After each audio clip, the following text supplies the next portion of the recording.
The first day of competition for the cyclists at the track at the 2012 London Olympics was very exciting. The women's team sprint, well, the Chinese protested against the Great Britain team, and that means the Great Britain team were knocked out. The Chinese went into the gold medal ride-off and they were also knocked out, but they were knocked out, both teams, for the same thing. They were actually relegated, knocked out, because their changeover was actually outside the prescribed area of where you're supposed to when you're changing over from one rider to the other. So there's so much irony that both teams were knocked out for the same thing, but the Chinese protested against the Great Britain team. So the Chinese ended up with the silver, Germany were with the gold, and it was the Aussie team of Anna Meares and Carl McConnell, they finished in the bronze.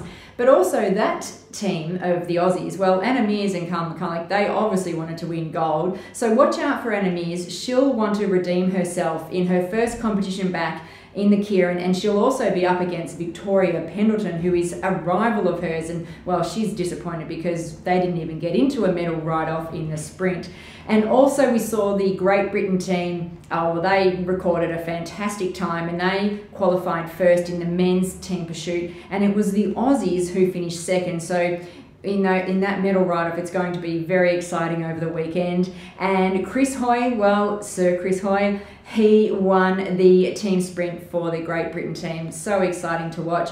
This weekend, we've got Glenn O'Shea, who's the world champion in the Omnium from Australia. He's going to be starting his weekend of riding. We've got Annette Edmondson still coming up. We've got the women's team pursuit as well. Watch out for the Aussies. And I mentioned earlier, Anna Meares and also Victoria Pendleton. Well, she's riding in on home soil and she'll want to be out there to win that gold. So going to be a great weekend of racing. I look forward to speaking to you next week.